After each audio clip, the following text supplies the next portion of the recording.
We'll call this meeting to order at exactly 5:30 p.m. Welcome, everybody. Thank you for coming.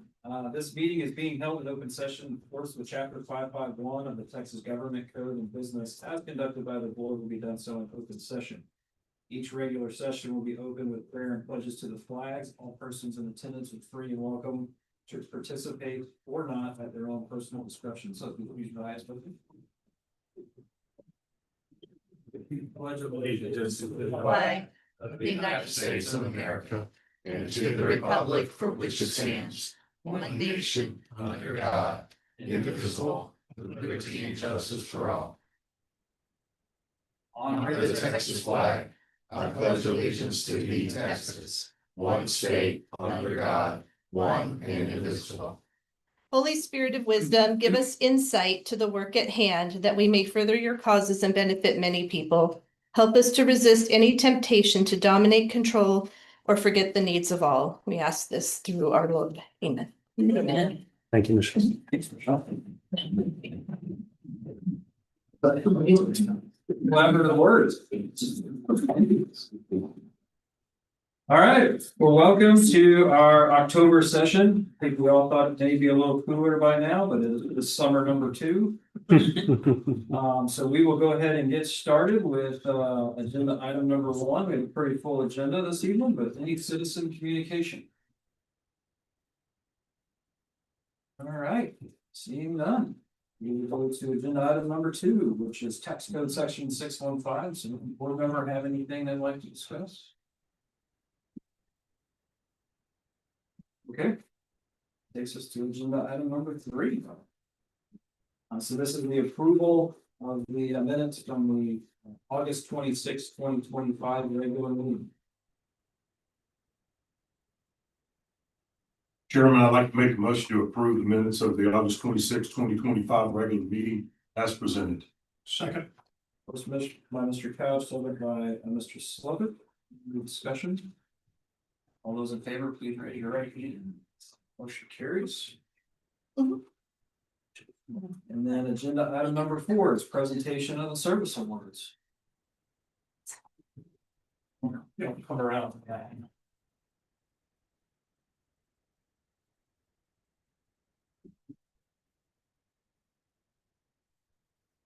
All right, he is first up. Angela would be first up. Okay. So Angela Friedman is receiving her 5-year service awards. All right.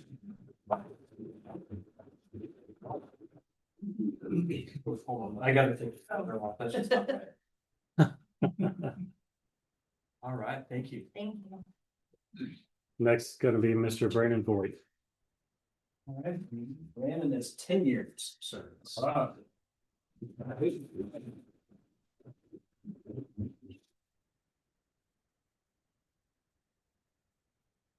All right, and then the next one, Mr. Booker.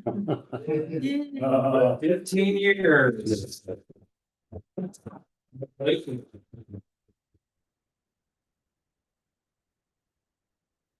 Good. Thank you very much. We're not done yet. All right, so Angela, you gotta tell us what's your best memory in 5 years. So here back in April, I received my RPA, which is a big deal for us as racers. Congratulations. And then Brandon? So I don't know, there's a lot happens in 10 years. Just going out and being with coworkers, doing field checks and doing a lot of ag and wildlife inspection. So I don't have anything specific, but No crazy field check story. Some of the ones we've heard have been pretty crazy. yeah, I'm trying to think. Dog chase you off of. No, I never got chased off by a dog. The only thing I have is I was out in the field with Tanner and he stepped on a nail, so I had to take it out. Yeah. All right, then Mr. Booker, you gotta give us your best and worst. So, Let's leave the worst out of it. Yeah. so there's a lot of memories. There's ladders that fell on people's heads, and I've got an appraiser that's walked into a pond, and it's just kind of part of it. The best part is just the people we work with and the board we have to support us, and it's been a really great experience. So 15 years is a long time, 10 years is a long time. I think you're probably, what I would assume you're probably gonna tell Angela is that, before you blink, 10 years is here. Yep. Before you blink again, 15 is here. Absolutely. It definitely Absolutely. goes by fast. But thank you, each of you for what you do. We very much appreciate it. Couldn't do it without you. And that takes us to agenda item number 5, which is the presentation by the Oregon Chairman of the 2025 protest season. Mr. Cox. Good evening. I think the same sheet that I'm looking at is in your packet there. The total number of protests really haven't changed, as you would expect at this point in the year. 31,810. The one thing I would like to focus on is the pending protest down there, 1,427. That is the least in my memory at this point in the year during my tenure here with the ARB. And I'm kind of proud of that fact that we're getting through them. Of that 800, only about 300 of those are with individual owners, and they will be heard in November. We've got a couple of days scheduled. I think it's the 17th and 18th of November, and we will have those 300 scheduled then, unless they join the 1,256 down here that have rescheduled. Hopefully we'll have all of that done there in November. After Ms. Hoyt sends out the tax bills, then we'll get some late protest where people look at their tax bill and go, oh my goodness, I need to protest. And we'll handle those probably in December and January to get those done before the delinquency date for those. But we're in good shape this year, and I think someone will bring this up, but I'll steal part of their thunder. We're at 98.5% of the value at this point in time has been resolved. Is there anything particular you're doing different this time? Probably the biggest thing is we're meeting 5 days a week instead of 4 days a week this year. So we had more days earlier in the year. Okay. So I think that's the big difference. Absolutely. So I had a question for you. Do you guys have a metric or a way that you decide when somebody is less than 24 hours and they ask for an extension on their protest? So they have their protest maybe in a few hours or maybe imminently, and they call, and I know we give them that and we try to work with them. And what is the metric when you decide to say no, or do you keep track of how you treat people substantially equally when you turn them down versus accepting them? You know, is there some kind of criteria? With respect to the timing, when they call, we tell them it has to be in writing, and then the date that it's dated. So that's easy. If it's yesterday, it's dated yesterday. If it's today, it's the day of. It's not the day before. That's not exactly my question. So But let me give you a little background, and I'm really sorry that this happened to a friend of mine. And she came in and she talked to an appraiser doing an informal. And the informal person gave her encouragement to go ahead and ask for an extension on her formal because she didn't have any kind of a bid on what's going to be really expensive. She has to mudjack her house. It's sinking into the ground. And then she got denied on her hearing because she was confused because she thought she had 30 days, which of course she did not because of the 24 hours. And so my question is, when you deny somebody, how do you make that determination? In the case that you're referencing, they're here on the date of their hearing. Yes, sir. We give them an informal as a courtesy that they're here on the date of their hearing. Right. And So- that's what happened. She was given an informal. Then she was told she should get this mudjacking thing done. And then she was denied an extension, which she made a request. And I'm asking, Let me how say many again, people do you not deny versus do deny? Because my sense is there's everyone no in metric. that case would be denied because they are here that day, the day of their hearing. And but you're telling me you're saying that you're going to allow people after they get their tax bill, you're gonna allow people to go ahead and then protest after the whole protest season. Let me clarify that for you. In the tax code, section 25.25 is a procedure for late protest, Okay, which for a homestead right. requires that the amount be 1/4 over the value, for a non-homestead 1/3.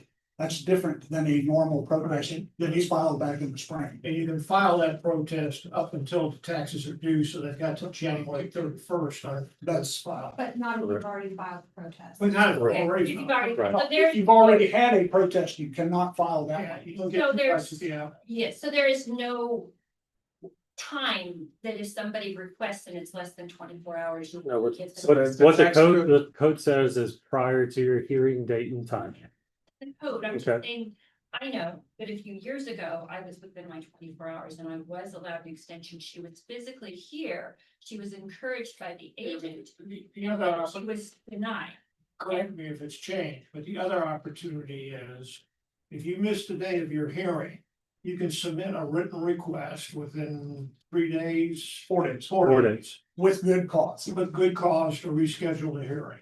And the fact that she is not prepared is not good cause. Right. She's had, since she filed her protest back in the spring, to get ready. Well, but she thought she was prepared and the indication of the agent was that she was unprepared. So you're telling me the standard is that you just simply deny all of those. There's no, just, I feel, If they're here on the date of their hearing, they need to come to the hearing. Yes. well, I think she was then misdirected and confused, so maybe that's something that people need to understand, that they're never gonna get, an opportunity to reschedule when the agents are indicating you aren't prepared in the informal, that makes people think they need to request an extension. It's confusing. I would turn to Mr. Booker and say that So we've had the almost, appraisers probably should not be telling them that. and I don't think the appraisers are telling them that, out of 32,000 protests almost, this is the first case that's came up. So there hasn't been an issue since then out of over 30,000 accounts that we've heard. She transcribed it, so I know it happened, but anyway, maybe that's just a discussion with people to let them know. Sure. And if we're just outright dying people, so there's no hope after, the 20, if it's after 24 hours, I guess that's just something. Correct, because when they're notified of their hearing, that's 14 days before their hearing date and time. So there's plenty of time to prepare for that hearing. And when we offer an informal, that's required now. And then if there's no justification at the informal, we go to the appraisal review board. And at that point, it is Mr. Cox's decision to deny or reschedule that hearing. Yes. That's what the She could have, agent should have said. The agent should have said, if, you don't have time, so at this point, you should just go to the appraisal. I mean, it wouldn't have got worse. I agree with that. It was a bad direction that's given her. And I'm sure the person meant well. I'm just saying it really didn't work out like for her. Anyway, okay, thank you. Any other questions? Thank you.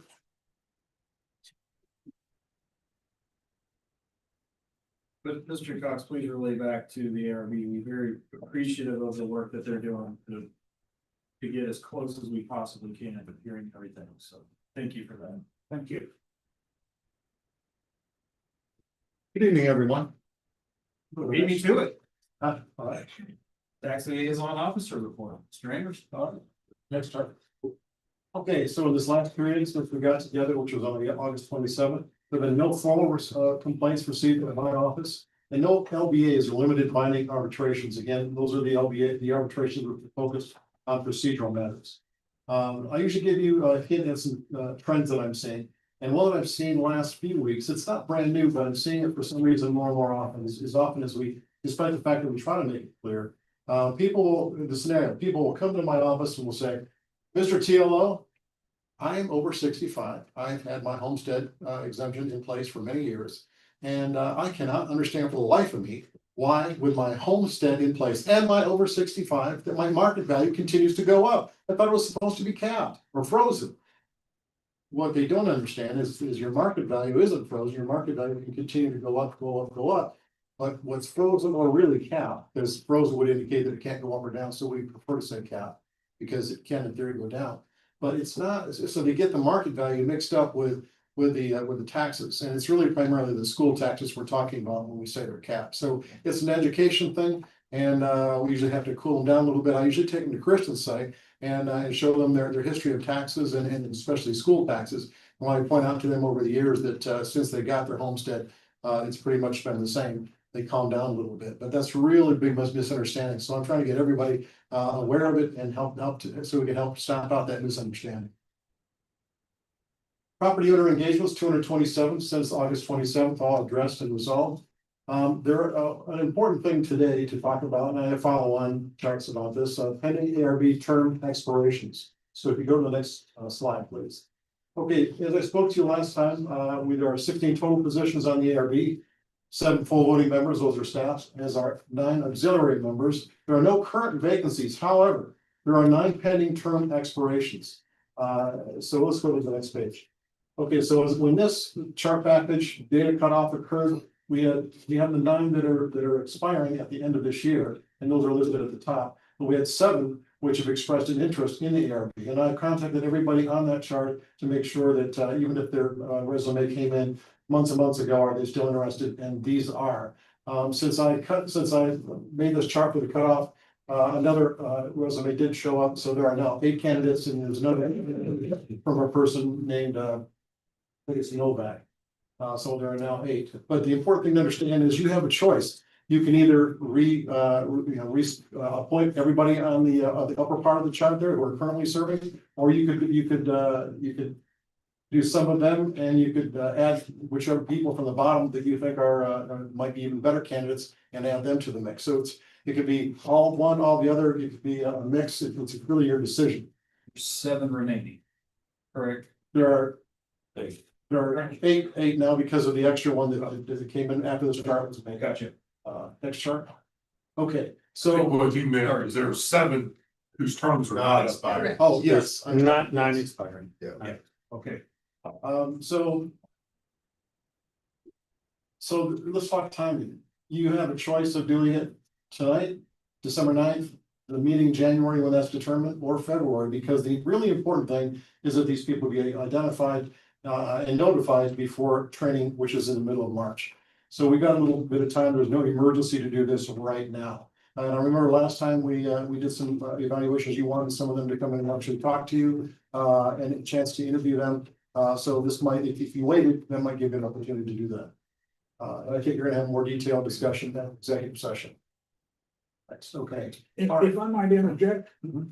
if we have hearings in January, I would need to be full staffed before the hearings in January. So I would prefer that it be on either tonight or at the December meeting. All right. And one more note on that, I've talked with Matthew, unfortunately. Chief Appraiser, TLO, ARB chairman cannot give any input on what members are to be on the appraisal review board. So it is solely up to the board of directors. Okay, let's go to the next one. All right, so the surveys, there have only been 20 ARB days between now and August 26th when we had our last briefing to you. And we've only collected 6 surveys. These are the pieces of paper that are given to the folks that undergo an ARB to ask them for the nameplate and how did it go. Every single one of those 6 rated ARB as courteous, attentive, knowledgeable, organized, and fair. There were no written comments this time. Usually they'll scribble something at the bottom, but they did not in this case. All those in your package, but there were no written comments. Online surveys, there were 5. I was hoping that there would be a member of the commercial team today because every one of the 5 was from commercial. 4 for Phil Day and 1 for Trisea Winsler, and they're all very, very positive. Privileged to recognize Phil's exceptional service, top notch. I hope he's rewarded. Explained things and understood my concern, extremely professional and courteous. We are blessed to be assisted by Trisea. So commercial is not going to know the part based on these. Next chart. Okay, front desk cards. There were 28. You know, most of the front desk cards seem to be focused on the ladies working at the front desk, the customer service and exemptions. Every single card was rated courtesy, professionalism, and service, very good. Now, very good is the top rating. And I'm always entertained a little bit because this isn't the first time this has happened, but two different people that put in cards, took a pen and wrote and scratched out very good because they didn't think it sounded superior enough. And one of them wrote like, it was, oh, excellent and fantastic. And so they wanted to create a higher, echelon of recognition, which I thought was kind of nice. Outstanding, what a gem, awesome, amazing, made us feel at ease were some example comments. But obviously the ladies on the front desk are continuing to do an excellent job with us. Other feedback. Oh, sorry. Okay, that's all right. Emails, letters and whatnot, Ms. Vasquez. I had a concern about CAD help for seniors. I'm going to talk about that a little bit more here in just a moment. She is one of the people who are getting her market value and property taxes mixed up. David Ekwa hand wrote a note, it's in your package. Kudos to Sheila, and CAD. And then Ms. Zatterbach wanted help calculating pre and post homestead savings. I have another chart on that as well. And there was a Mr. Hazelwood who was looking for help with handicap plates, redirected by Pam Krause over to Kristen's office, but a really very, very kind response, something along the line of, Pam, you didn't just tell me, you jerk, you got the wrong office. You said you took time to explain, you connected me with the right person at the office, you handheld me the entire process, so Pam, really nice job. All right, next, Ms. Vasquez. So she emailed the CAD about raising property values, felt that seniors in Comal County needed more help. Unhappy their home had significantly risen in value since their overhead 60 in the homestead were in place. Misunderstood, like I said earlier, capping or freezing versus market value, and thought that the market value would freeze. So Jeffrey spoke with her to clarify and explain to her that due to her homestead and over 65, 92,000 of her market value is not taxed. Something that she didn't realize. A lot of times these folks don't really dig into their own details. So when she heard that and understood that it actually saved her quite a bit of money, she left a lot more appreciative and understood basically it was not her market value that was capped. Next chart. Okay, so Lauterbach, Ms. Lauterbach wrote the TLO, chief appraiser, several members of the CAD staff, all of that within an hour. When I find out some people, when they're very emotional, they will open up the webpage and they will call every single number, one right after the other. And when I got her call and it was a voicemail, I started taking notes and working on a response to her. And as I walked around talking to some people to make sure the data that I was giving back to her was correct, I said, are you working Lauterbach? Yeah, so am I. Well, how about you? I'm working Lauterbach too. Is there anybody here not working on Mrs. Lauterbach's question? So in any case, she bought a home with a partner several years ago. She was older than the other person, and they established homestead over 65 several years back. She wanted someone to sit down with her and calculate, going back to many years, what the difference was between her taxes with and without her homestead and over 65. Because as she went into like negotiations, she wanted to demonstrate how much money that she had saved. The two. So Jeffrey and Kristen talked. Kristen found Taylor Hernandez, who sat down and actually created a spreadsheet to go back and explain all this data. And she wrote back, my most sincere appreciation for your help with this matter. So she went back, went away as a happy camper. Glad you to Chris's office. Next one. Okay. Now we're to CAD employee recognition. So Hannah Garcia, Hannah, could you take stand real quick? Okay. She registered, she got her RPA in 2021, joined the CAD also in 2021, so you did it the same year. That's pretty cool. Previously in Tarrant Appraisal District as a deed specialist and mineral appraiser. Graduated from Texas Women's University. Family married for 50 years with 3 beautiful children and a bonus daughter. I've been waiting to ask what a bonus daughter is. She was from my husband's previous. Okay, that's cool.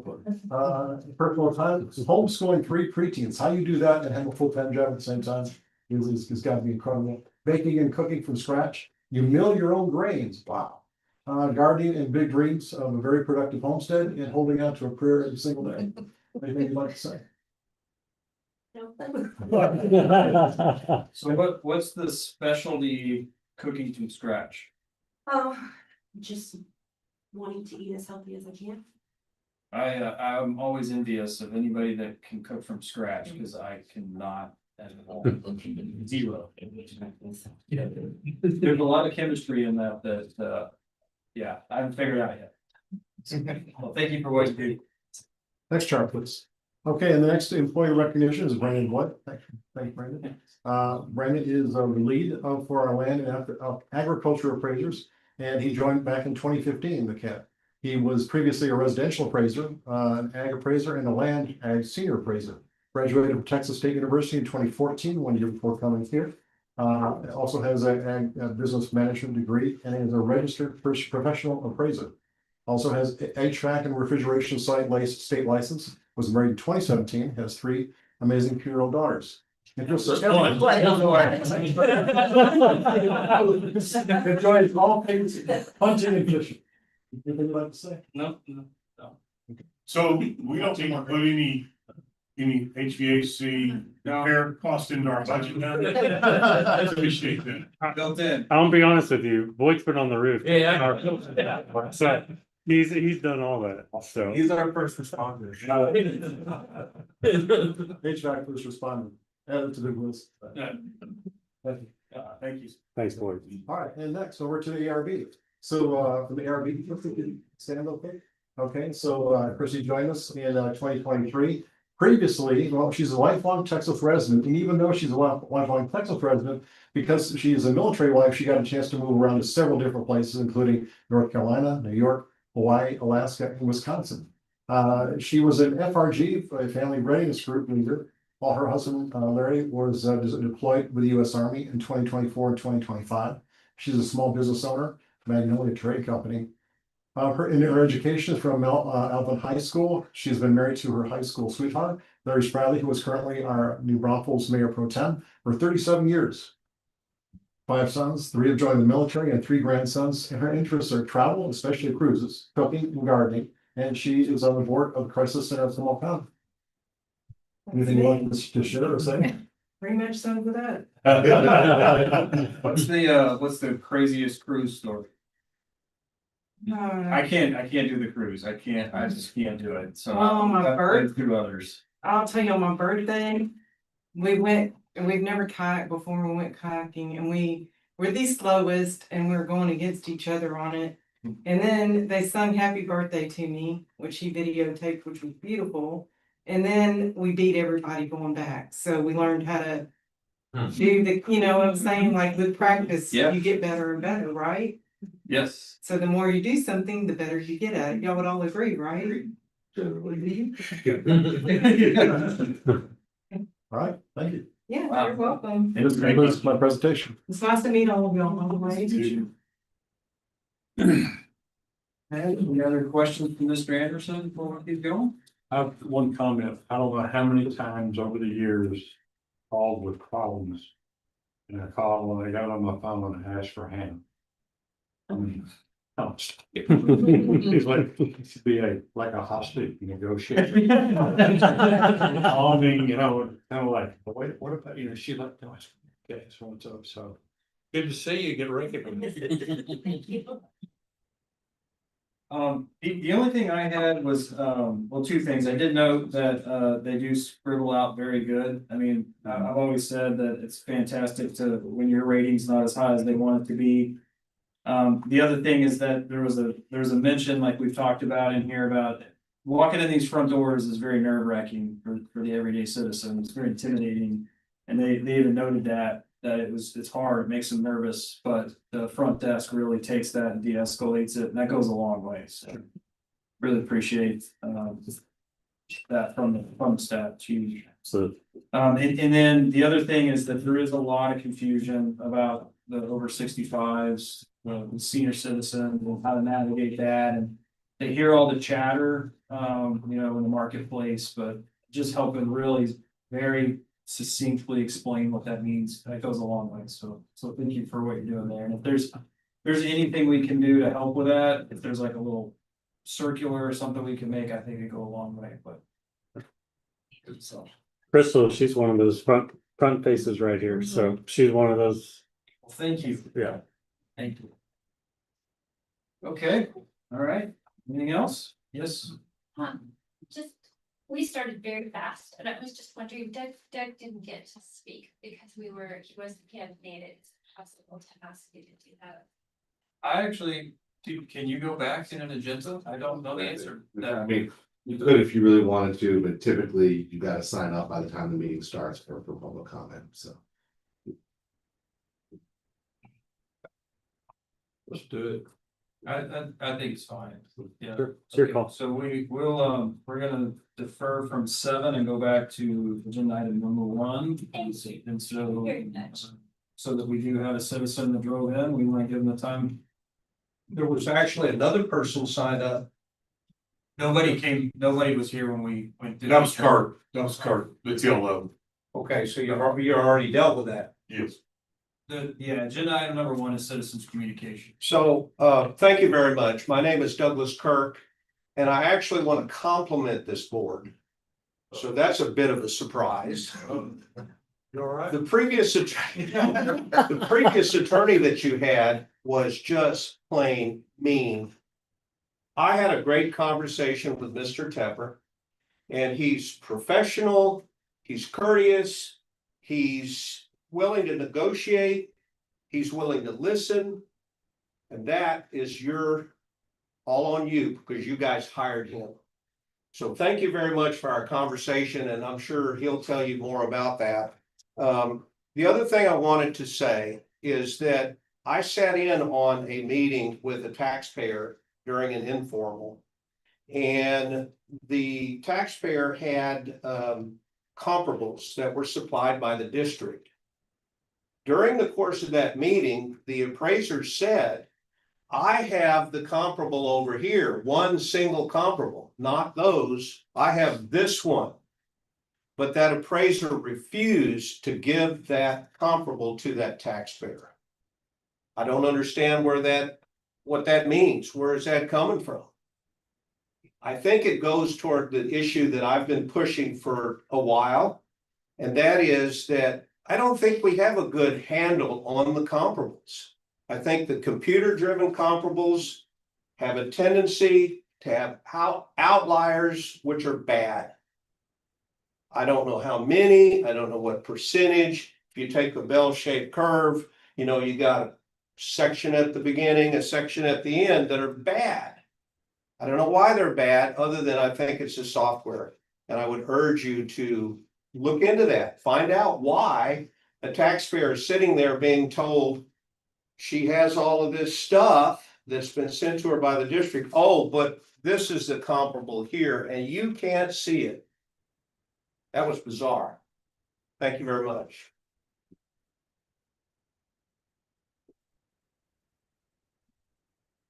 Agenda item number 7, which is the chief, we'll go back to agenda item number 7, which is the chief appraiser report. Yes, sir. So the board entity election, we are going to have 2 vacancies come up at the end of the year. We have notified all the entities of that. We did that on August 27th. We've actually mailed and emailed. And then after that, we've sent a reminder in September to them as well. CISD has already nominated 2 individuals. City of New Braunfels had it on their agenda and they tabled it. That's on their agenda for the 14th. And ComalAD County is doing theirs on Thursday. So I will be at ComalAD County's on Thursday, but after that, all those have to be back to us by October 15th, and then we send a ballot out to all the entities by October 30th, and then their votes have to be in by December 15th. So Set October, what was the first October date, 13th, 15th? October 15th is for them to get their nominations in.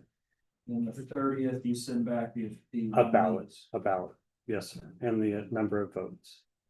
Well, we've already sent them the number of votes, but and they have to return those by what? by December 15th. Yes, sir. Stand by deal with it on at one of their first 2 meeting agendas. Right, yes, ma'am.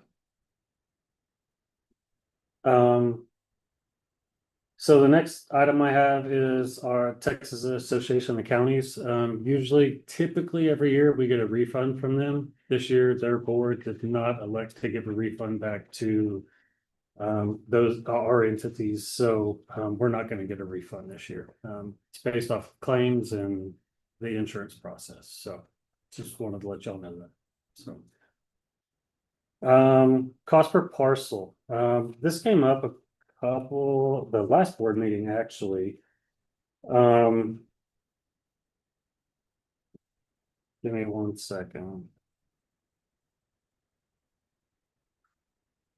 So just a little bit of data and from prior years. Back in 2020, we budgeted $36.86 per parcel. Our actual cost was $31.88 per parcel.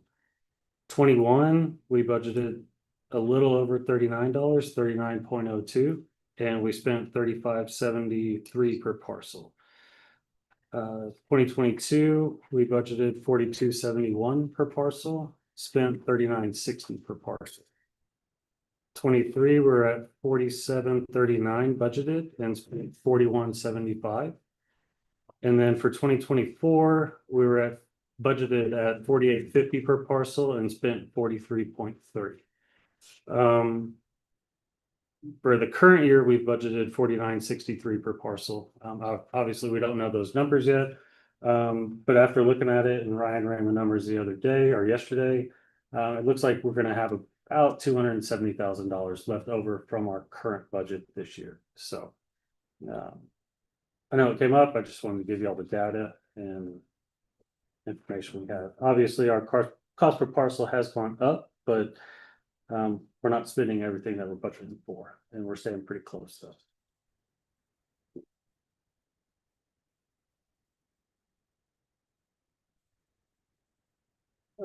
The other information I have, we had an ag advisory board meeting yesterday. A lot of the original farmers from Comal County went really well. Got a lot of good insight. We are going to have some of those members that are up for reappointment at the end of this year, and those, I believe it was 4 of them, they're all willing to serve again, so that'll come back in December and we could reappoint them. So one other thing before I get to the meeting schedule. So our lawsuit starting back in 2022, that was a big thing. 2022, we had 152 lawsuits. 2023, we had 172 lawsuits. 2024, we had 122 lawsuits, and currently for 25, we have 64 lawsuits. So that number has gone down 64.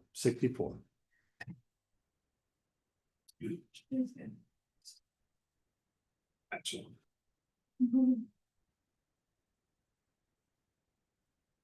The last 2 things I do have is the proposed meeting dates. I know we don't have a couple members here and we're going to get some new members, but if y'all turn the page, we've got January 13th going through December 9th. That's as of right now, unless y'all have any issues. Happy to change it. A couple of them, canvassing of an election, notice of general election, we're going to have to do all of those meetings. There's not much way around any of that. So.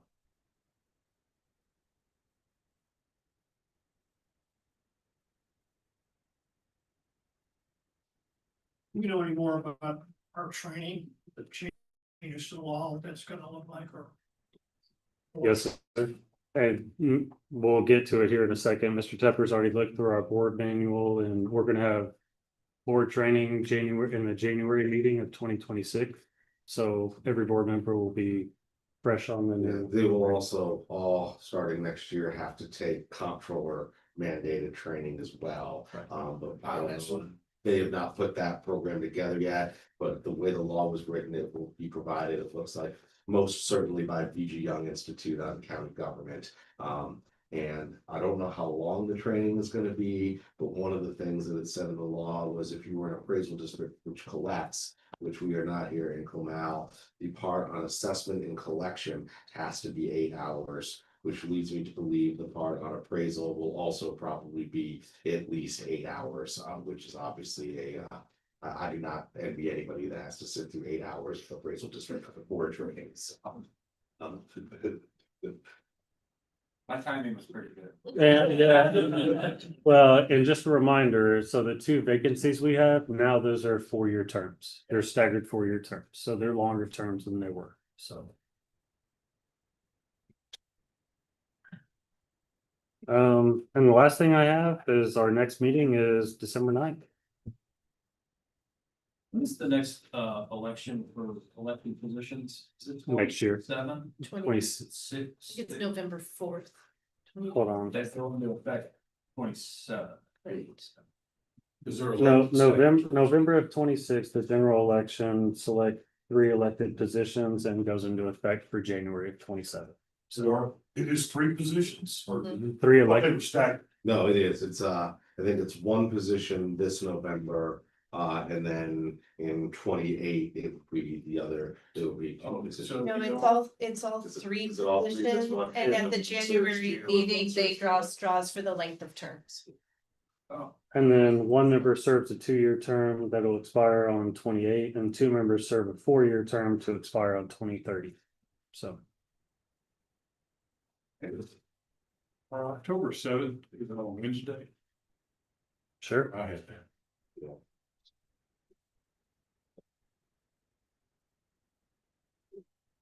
All right. Yeah, it'll be next year? No, it's October. It says October 7th, Tuesday, but that's a Wednesday. That's today. Today. No. Yeah, we, Good job calling me out. Don't call me stupid. I didn't ask you. You said 26, you said no. Thank you, I'll correct that. That's hurtful. Don't know, Earl. we can correct the days, but obviously going through next year, if something changes or we need to change a meeting, we can obviously do that. So. And other than that, that's all I have unless y'all have any questions for me. so we don't need a November meeting this year? No, we do. No. No. Oh, no, I'm sorry. No, ma'am. No, sir, I'm sorry. I have a quick question on the cost per parcel. What, Mhm. what all is included in that calculation? Is that just the total budget divided by the number of parcels? Okay. So yeah, so I gave you 2 numbers, actual budgeted amount per parcel and then cost spent per parcel. So. Each year we spent less than what we budgeted for, that's why we. It's attributing to that. A lot of it, and this year is why we probably have so much money. Or not so much money, but the less amount of money left over is employee expenses. And we've stayed pretty fully staffed this year, which is why we're gonna give back a smaller amount than previous years. Employee expenses is always the bulk of our budget. Right. Yeah. At the same rate, I'd be curious to see what the growth in parcel count is. Because I assume that's also growing. It is, so you can average about 3,000 per year. In 2020, we were at 101,725. And in 2025, we're at 118,823. And I have those numbers in between if you want those. But we typically grow about 3,000 parcels per year, so.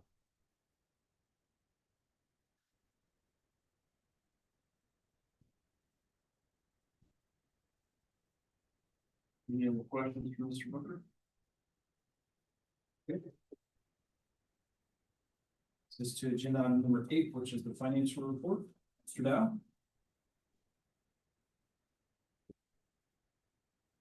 All right, so the first thing you should have in your packet regarding the financial summary is the profit and loss budget performance. We're obviously 3/4 of the way throughout the year, and around this time, really starting in July or August, we start to do forecasting, as Mr. Booker pointed out.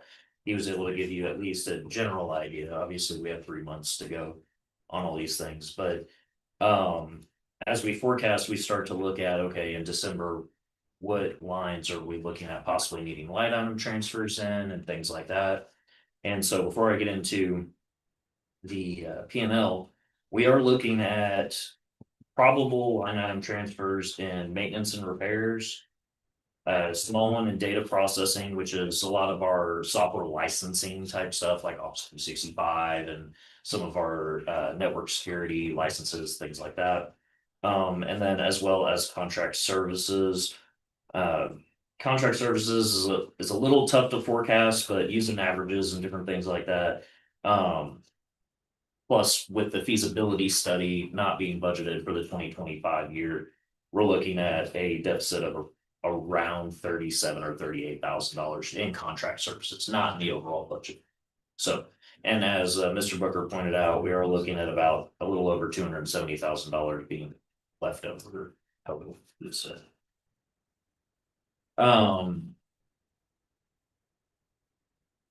Really, I mean, most everything is on track and we've gone through a lot of this in the past. All of our entities are all paid up for the year. We're not expecting, there's no delinquent payments or anything like that that we're waiting on or that we're in talks with the entities. Page 2, you can see that we're at about 70% on our employee expenses. That's line 7090 or 7099, I'm sorry. So obviously when we forecast, we take into account any employee expenses that have been used throughout 3 months and do that. So if you go over to page 7, financial summary, maintenance and repairs, that's one that I said that we're looking at a targeted line item transfer. We did have a lot of repairs on HVAC. HVAC, humorously, no. We determined we needed second. I told him it wasn't safe to put Boyd on the roof without OSHA standards. He didn't, so. But HVAC, and we also actually had some just some like locking mechanisms and stuff like that we had to get replaced, and we had a security panel that we had to get replaced. So it's just kind of added up on that. In 8200 or 8210, that's showing that we're $320 over. We're talking to the post office. That's a refund issue, a double payment. We're good. We're getting that taken care of. It's a small amount of money, but since it's so far over, I just wanted to point it out to y'all. Vehicle expenses, which is 8,400. The end of the year is always our heavy period for vehicle expenses. That's when we get all of our oil changes. That's when we get all of our maintenance done in the last quarter of the year. So you can expect that to greatly increase by the next board meeting. Data processing is another one that we pointed out. It's not over by much, but it just has a lot to do with different security licenses and things that we started paying for this year. In contract services, we have received all of our legal invoices through July. So I basically, when I forecasted that, we just estimated averages to get us to our forecast number for contract services.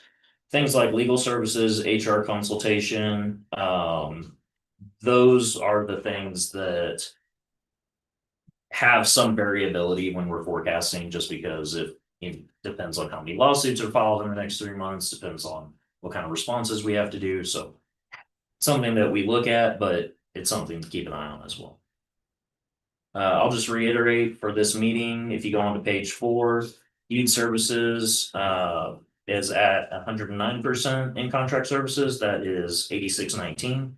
That was approved by the board to go ahead and get certain online form services ahead of the 26th year. The homestead audit is fully paid for. The feasibility study, which was not officially budgeted for in the 2025 budget, is complete, and that is the final number. That's all the inputs that are paid on. So,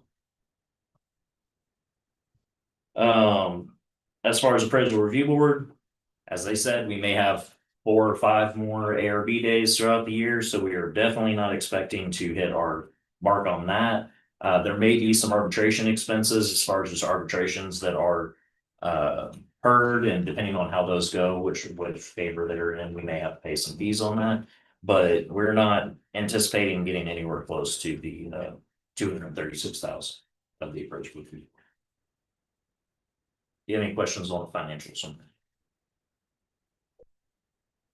Going to the investment summary, we had 2 treasury bills that matured. We got a total of $4,550.41 from that. We also got an additional $2,167.30 in interest from our money market account.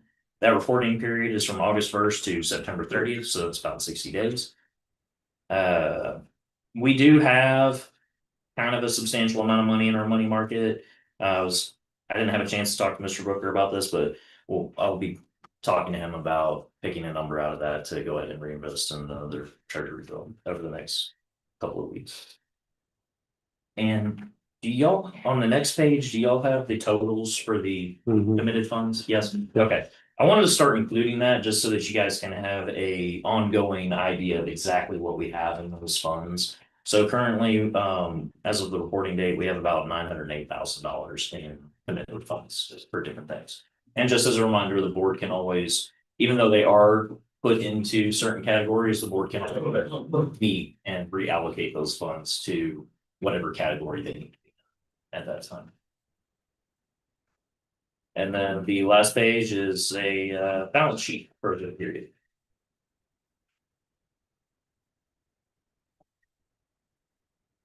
Any questions?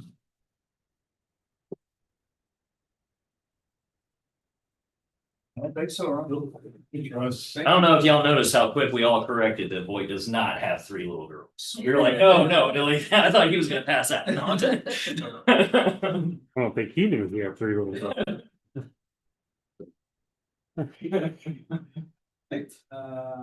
Mr. Jones, item number 9, presentation of the 2025 mass appraisal. Only thing better than a financial summary is a mass appraisal. This is a pretty dense document. I'm not gonna read it, but I'm gonna it's some highlights for you. So we prepare this mass appraisal report each year in accordance with the property tax code and use tax. The effective date of our mass appraisal report is January 1st, 2025. The properties that we report on and conduct a mass appraisal on are all real property and tangible personal property located within the boundaries of ComalAD Appraisal District. On all property types, we do consider the 3 approaches to value, income, sales, and cost. And we value them on the approach that is most appropriate. We value all properties at their highest and best use. We do conduct inspections annually of properties. We run ratio studies on all of our categories multiple times throughout the year to measure our level of appraisal and set our values. And the pages that follow are residential summaries, land summaries, and commercial summaries, and our BPP summary of how we look at each property type. Our industrial property, we do contract out to a third-party appraisal firm, Pritchard Abbott, to conduct those appraisals for us.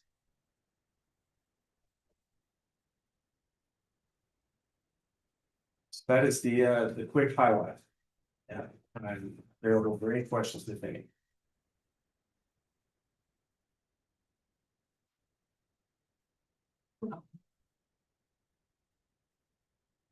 Just to add in the report, though, every registered appraiser we have within the office is listed, and so is the last sheet that is Pritchard and Abbott, that they're registered appraisers for the property we're appraising from year to year. Yeah.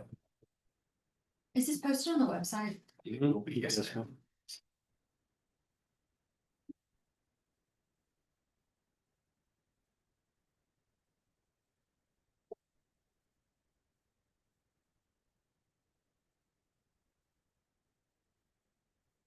Question? Comments? Not yet? All right, that's what I got. Thank you. Not my favorite thing. All right, agenda item number 10, presentation of the preliminary PDS tool. I think we're gonna disappoint Mr. Couch here. They haven't given us all of our data yet. You don't need that. They were supposed to get it to us the week of the 22nd, and they haven't given us our information yet. We don't, yeah, because we're supposed to have plenty of time to test on it. Well, they have till January 31st is when the results come out. I understand, but I mean, that's for us to run our internal test, one thing. Yeah, they'll give us a clerical error report. We just haven't gotten it yet. So I'll be honest with you, with arbitrations, they are super behind. So I'm just assuming the comptroller's office is behind. So, Is that what you're seeing possible? Yeah, that is, I believe that is exactly right. The number of arbitrations that have been filed across the state have gotten to be substantially more. And I think we actually have the staff to deal with over at the controller's office. That is one of the main things I think that's holding them back. And I had some instructors in class a couple weeks ago mention that they're running out of appraisers or they have a shortage of them, so people are doubling up on different counties and our reps have been communicating, just haven't received anything yet. so hopefully for sure by the December meeting, we can get that data and still know kind of an idea before January 31st. So I think there's gonna be a time in the future where the comptroller's just gonna take over all the districts. Nope. You don't think so? No, because and not until they make the comptroller not an elected official in the state of Texas. Because you probably don't want to be running for a statewide elected office if you are responsible for everybody's property tax. You are already. Yeah, I mean, our hands are but tied. only a few people know that. I mean, it's. Let's give somebody point finger. Exactly, we are a lightning rod. That's exactly right, yep. They're not gonna get rid of their lightning. Surely there'll be some reform at some point on how the comptroller office tests. Yeah, so one of the bills that did make it through the last legislative session was to create a property value task force. Which I believe is made up of 2 members of the House and 2 members of the Senate. That are supposed to get together at some time between now and the next session and come up with some recommendations to improve the property value study. So we'll see where that all goes. Should have been in court, I assume will be. I think at least appointing the 2 members from the Senate, if not one of the 2 members from the Senate, yes. So I think that's right. I think it's the, I think that's right.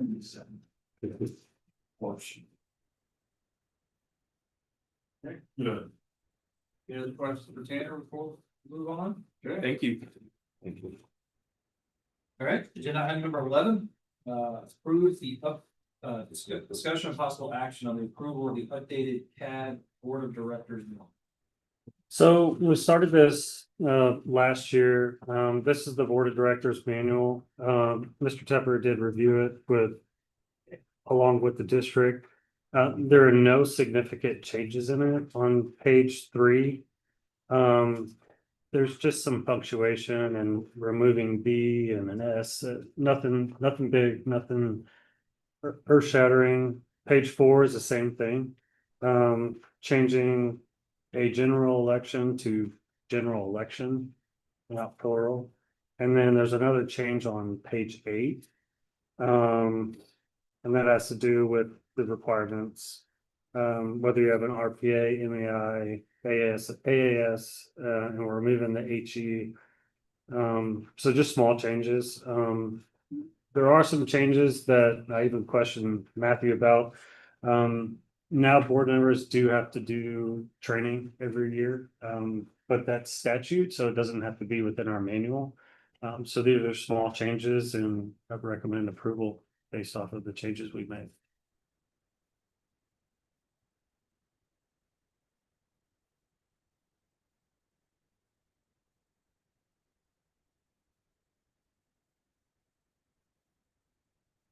Make a motion to approve the updated Comal Appraisal District Board of Directors manual as presented. Second.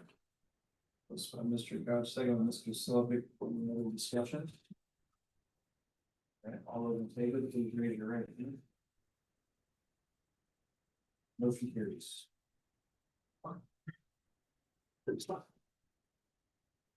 Item number 4, discussion on possible action, approve resolution updated for the updated policy for disposition of litigation filed against Comal Appraisal District.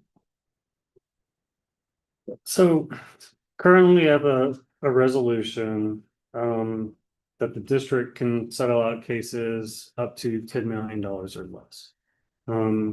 Having a discussion with Mr. Tepper and running through the board manual, we're not a small district anymore. So within the packet, you have two options. It's to raise that 10 million up to 25 million, or do 10 million per year. A lot of property owners file a suit and then amend their suit to add additional years, which puts us past that $10 million.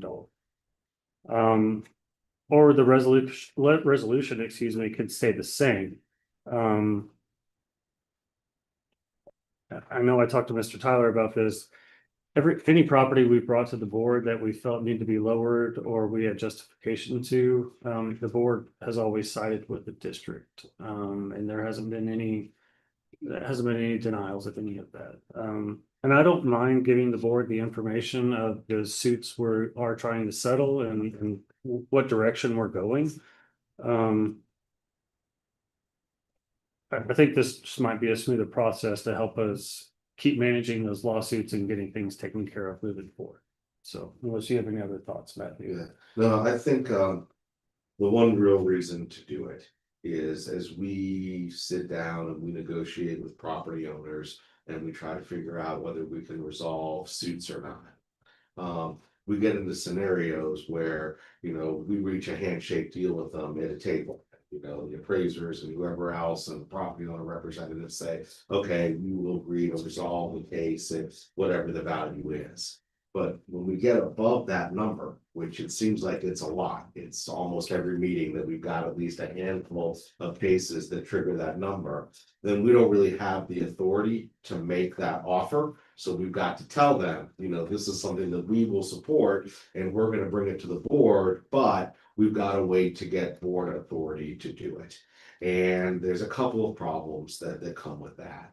One of it is it tends to sort of slow the process down.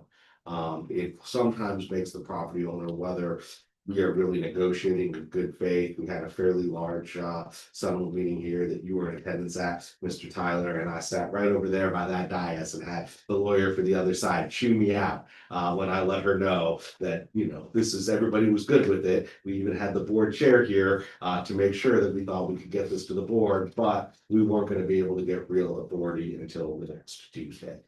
The other thing is, I'm just a big believer in my life. Whenever you are putting a deal together, if you got everybody on the same page, get everybody to sign it and ink it right there. Because time is an incredibly interesting thing in this world. And people can sit around the table and agree to something, but then if you let it sit for 2 or 3 weeks till we can have another board meeting, there can end up being, people can reconsider, they can rethink.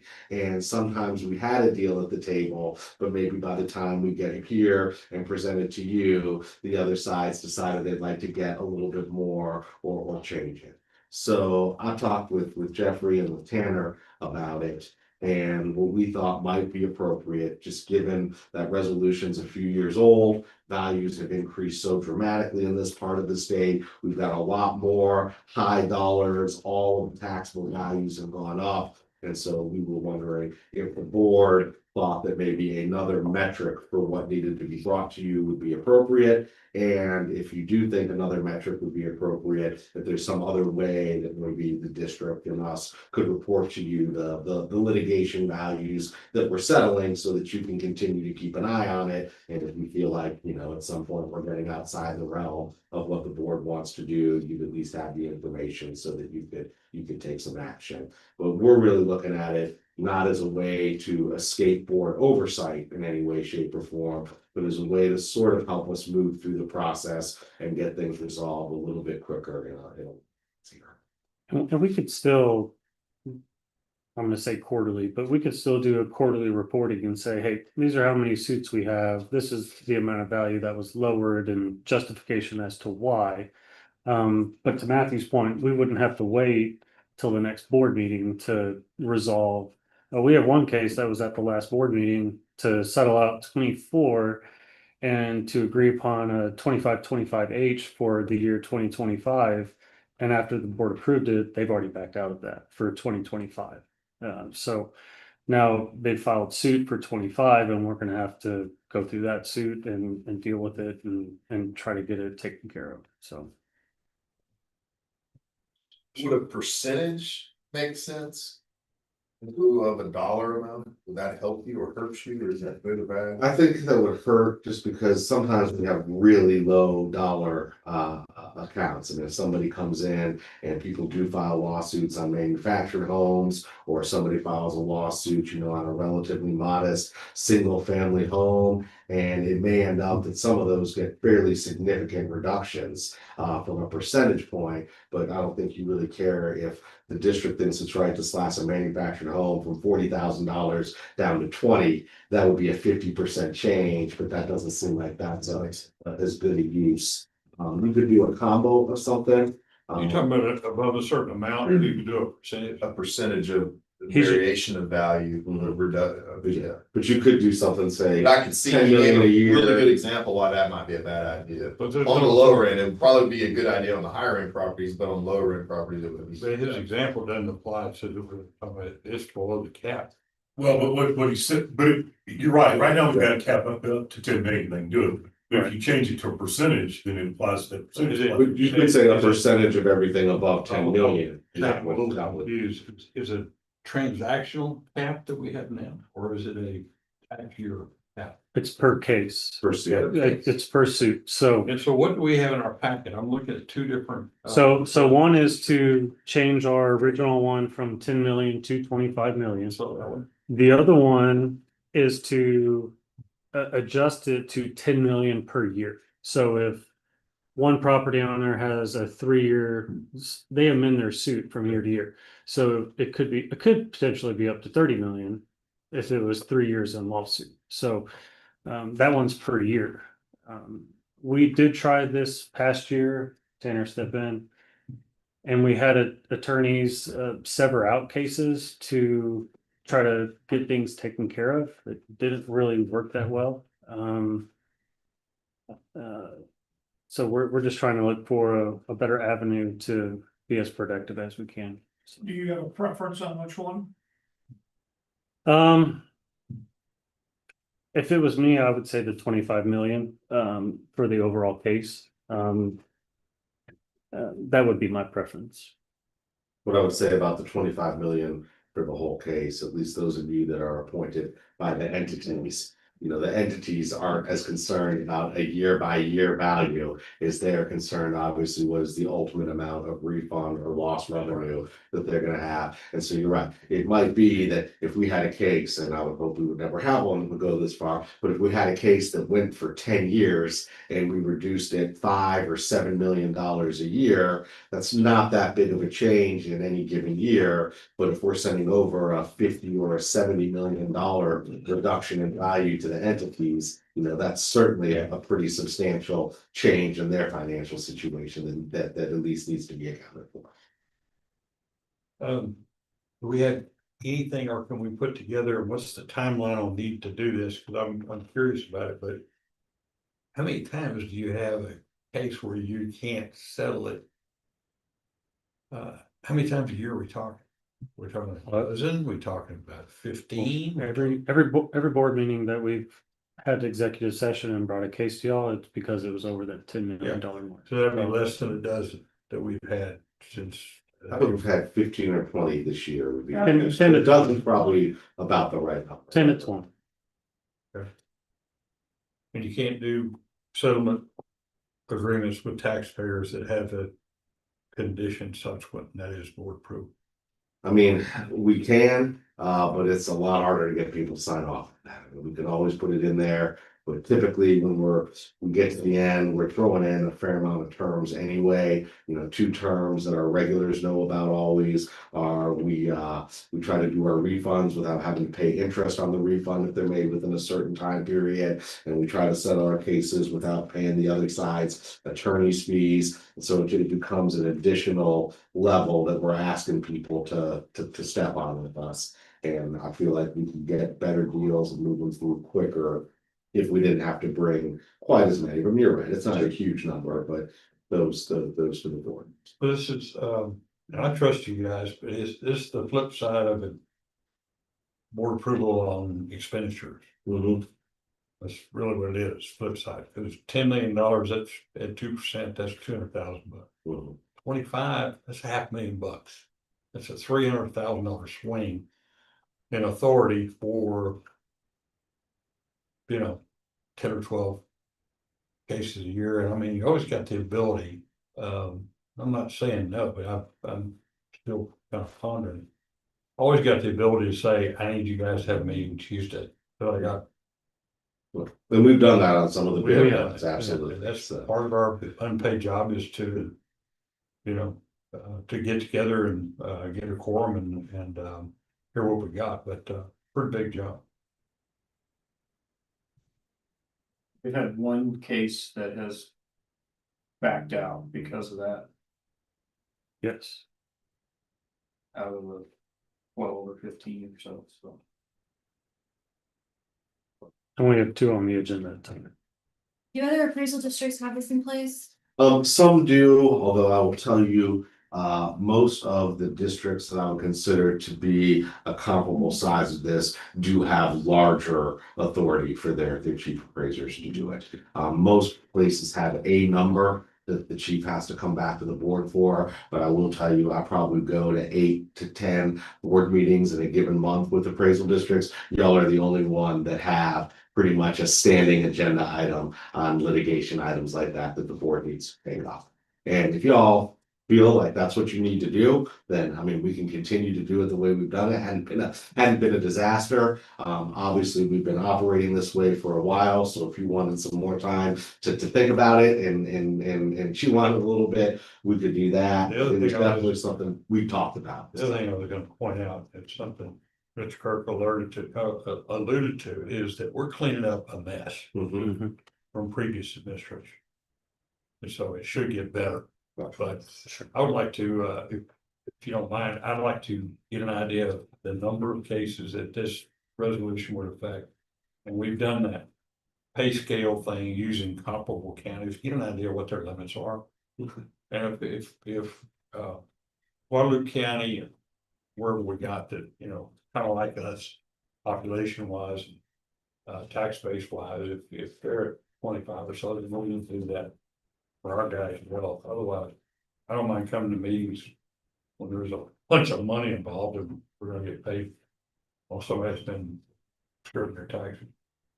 I was just wondering, so the current year, I almost wonder if more authority should be given on the current year than prior years when we're going back and charging back the entities. Wouldn't it make more sense to give you more latitude on a year where it's brand new than to have to go back and charge the entities back in the prior year? So for current years, I mean, when we go through the protest process and before they file suit, I mean, really, I can adjust those values depending on the data we have and the information we've received. Can even do a 25/25H that doesn't have to come to the board of directors, and there's no value limitation on that. Since these are in lawsuits and it's already certified value, 3 years, I think it was 3 years ago, we put this in place where the board has to approve what's under suit. So all of these are gonna be chargebacks, They're gonna be what? chargebacks to the entities. If the value's lowered, yes, ma'am.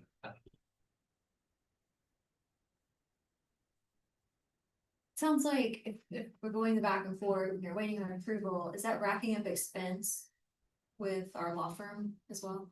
A little bit, because obviously we've got to both continue to have discussions with the other side. Obviously, I'm here anyway, I'm charged for coming to these meetings. So it does add a little bit of expense, but I'm not sure if the expense is that dramatic, but certainly. And I think where we've gone, I gave you I don't have the numbers, but we've almost cut our lawsuit numbers in half. So we've made a drastic change, which is awesome. I think we're just growing so much and bringing, I don't want to say small stuff to the board that doesn't need to come. If we could just take care of it quickly and more administratively, it goes faster would be a I smart guess move. that's. As we get this cleaned up, do you think say we get sued in a given year, that we can react quickly enough to take care of that suit before we go to a second year and they sue us again in the third year. Start getting. That second year is a little tough to usually get out of the way, just because the lawsuits end up not getting filed until about this time of year. And just by the time you even get started in it, we've at least already got notices out for next year. But absolutely, the smaller that the caseload is, the more aggressive we can be on working on and pushing. Probably 2 years. A 2 to 3 year wrap up. Value that's gonna be wrapped up in that. Well, we did that with Schlitterbahn. We settled out all the prior years and took care of 2025. And so they had no avenue to sue for that year. I know, Yeah, right, okay. I'm just trying to, in terms of. No, I got you. Amount of money that you have authority to go with. I mean, the bigger amount is, as you point out, because stuff builds up over year after year after year. I got If you get that done more quickly, you don't have that buildup year after year after Sure. year. So you may not need that additional authority because we haven't allowed it to snowball, if you will. Sure. Kind of thinking along your lines too, when we talk about it, you know, the $10 million per year. Makes more sense. I mean. If we're out $20 million in 1 year, I wanna know about it. But we're talking, cause I know what, I know exactly what you're talking about. So it may be a $25 million deal over 3 years. Right. That's different to me than a $25 million one-time deal. So I mean, I think I'd probably want to go along with that $10 million a year. But I want some kind of. I mean, we need to be kept aware of it if it's snowballing. Sure. I don't wanna get into, so let's say we got the 2 year and it's a $20 million deal now. But I don't want it to go to the point where we're not gonna know about it until we get to 50 or 60 million dollars. I mean, somebody's gonna. I mean, so that idea of you providing us reports, Sure. I think would be an important part of the. And I think we do see that on a regular basis, so, I mean, we all know what cases are out there pending and where they stand. So. I'm just talking about codifying and making sure we get that information, so we don't let it necessarily run away. Sure. And it helps give us. Because let's face it, what we're doing is a judgment check on what you're doing. Sure. And so, I don't wanna eliminate that judgment check. I think it's our due diligence to have that. Absolutely. And so I'm trying to work out something that gives you a little bit more leeway. But yet keeps us in a loop enough that we're not sacrificing our responsibility as. If that makes any sense. I would agree with that 100%, Mr. Suffolk. I think that was sort of what we tried to come up with, Right. is there a way that we give staff in the law firm a little more flexibility to be able to resolve the cases and get them done quickly, but do so in a way that still maintains the oversight function that this board has, because that is a part of what you are here to do, absolutely. So. Can we put a limit on the $10 million a year and say it's capped when it gets to 30 million, you gotta come back and tell us? I mean, I don't know if 30 mil is the right number, but. Talking about total value wise? Yeah, total value wise, so that you can't. I mean, you can do the $10 million a year up to a certain number, and then once you get to that certain number, you gotta come back to the board and say, back to your point, Yeah, I was thinking 10 million a year up to the 25 million. That gives them their 25 million, it's gonna be 25 million. Yeah, I mean, I'm just trying to. And I agree, you need more negotiating room. I don't want a deal to fall apart because somebody went home, thought about it. If I get a better deal out of it. Yeah, sure. I mean, when we're all parties at the table, I want to commence rate that deal. Well, yeah, we could absolutely write, Charles policy, so we can write it any way you want, and if what you wanted to do was put an annual amount, that if it went above that for any one given year, we had to come back to the board. Or if the gross amount of reduction over the entirety of the lawsuit exceeded another number, we had to bring it to you, we could do it that way. Excellent. Hey, Jeffrey, I'm in agreement with Rob. I'd like to kind of see what Guadalupe and Hayes and some of the others are I don't doing. want to complicate it with the informatives. I'd like to see what is the industry standard. Right. And what other. Sure. The trust serve, appraisal. So if we could maybe table this till the December meeting, that'd be. Absolutely. At this time, how many lawsuits that are still out there would fall under this? That I do not know what kind of risk, but we can definitely get that for you by the next meeting and figure out if we did 10 a year. Or if we did 25 across the whole thing, what suits would have a potential settlement. Probably more of them would be at the value limit, not the value reduction. I mean, because like we said, over the past year, we've only brought about 10 to 12, 10 to 20 to the board that needed to go above that threshold, Yeah. so. Not a whole lot, so. And the other thing is, when we took over and started doing the litigation, one of the things that we definitely looked at were some of the bigger, larger dollar cases. And we attacked those first. And obviously with some of the numbers you saw, we've done a good job of reducing that. And if obviously the big ones that have come on, but. We can table it. Let's do that. That way you get the information. Sure. I'd like to make a motion to table by resolution the updated policy for disposition of litigation filed against ComalAD. Second. Motion for table by Mr. Sloughman, second by Mr. Long. Any other discussion? Got your vote to orders. Okay, all those in favor, please raise your right hand. Carries. Well, there was a little bit of discussion on this one. I think it's probably gonna be a two-parter, but agenda item number 13, discussion of possible action approval of the 2026 salary schedule. Yes, sir. So I am gonna ask the board to please table this item. I wanted to leave it on the agenda, so there could be some discussion. We have initiated a salary survey, just to make sure we're still in line. You have a 3%, a 2%, and a 1% COLA to adjust the schedule, and one that with no change at all. So that would be the original schedule that we had for 2025. The committee that the board created, we did have a meeting with Ross this morning, went through. It looks like we're going to update some of the documentation at the bottom so we can account for years of service, whether you're customer service, IT, HR.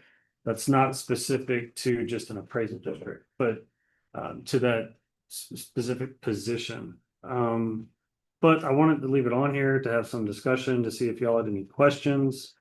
Don't have all the data, but I wanted to get it in front of y'all. One thing I did want to bring up, back from 2016, our turnover rate was 12.5%. That rose to 25% in 18% in 19. It went down in 2020 to 10, almost 11%. 21, it was 29%. 23, it was 37, and then almost 38%. Then we're at 25.5%. 2024, we're at 22.5%. And for the current year, based off of the numbers right now, we're right at 10%. So our turnover rate has gone down. And I think that talking with Ross this morning, and y'all step in because y'all were in the meeting. Staying competitive is a big thing. We've lost 2 individuals this year for promotions at a different district for more pay, and we've lost 2 of our Foxhole Award winners over the last 3 years. One was this year for more pay to a different industry. So They went to other appraisal districts. they did. One actually went to Pritchard and Abbott. 2 of the appraisers went to different districts, Hayes and Bastrop. And the Foxhole we lost this year, he actually went to work for Ownwell, so he went to go be an agent. Sounds like we can get rid of that word. Using it on the resumes. Actually, I think the award is awesome. I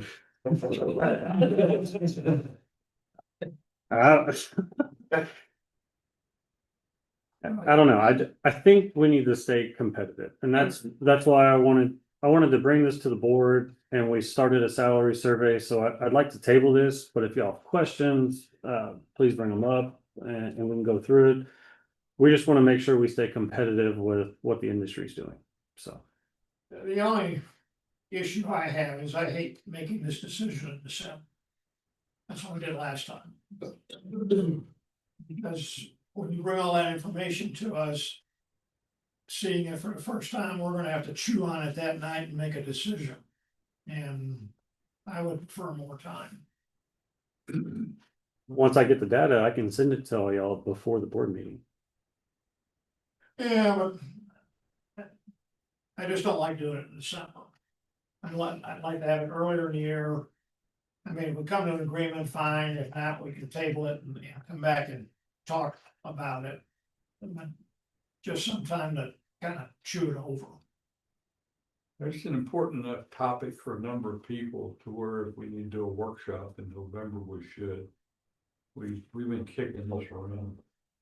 I still have in my mind that ridiculous chief appraiser's salary in Caldwell, Texas, that I was, what, I'm surprised he hadn't, I mean, it's, you got places that, get desperate and they start wallet whipping, and we lose people, so we got. We get where we need to be. We could do, if you want, if we get all the data, we could have a special meeting in November to go over all the information before the December meeting. I know all y'all have other jobs, it's whatever works best for y'all. It's such a huge cost. It's our number one cost item. Right. It's important to get it right.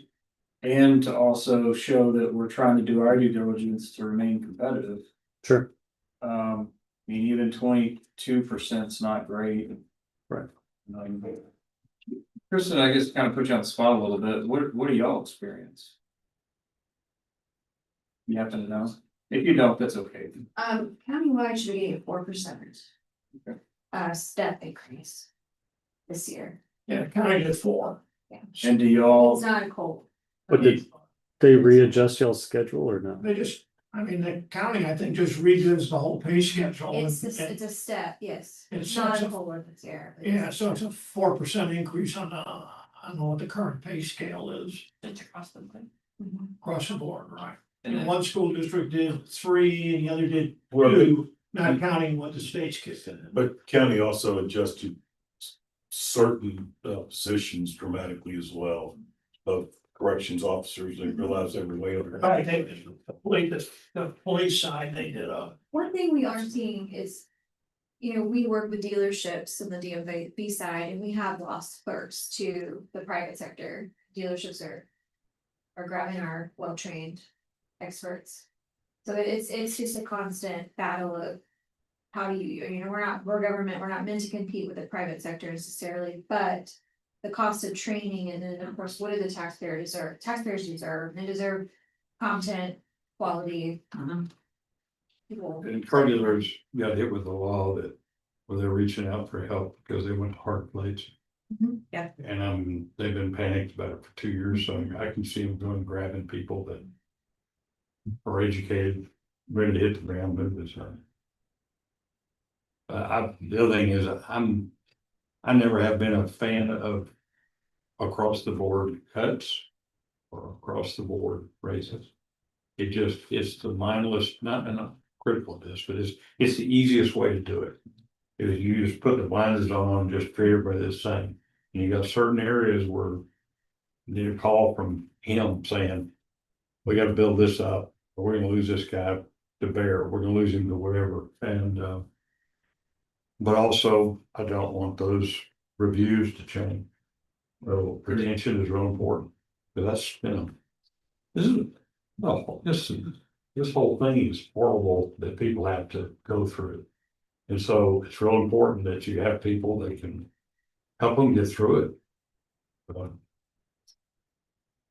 I know we're gonna table this, and I think you brought up a good point. Working with Ross and everything we went through 3 years ago.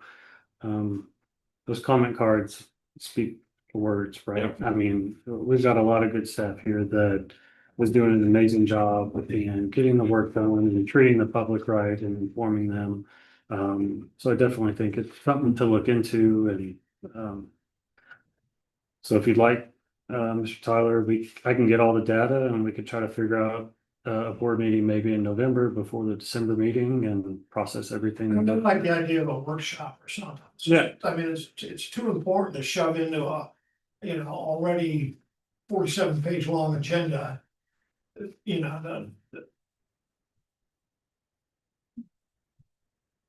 Just gotta get another, like, 4 people to come with you, so we can.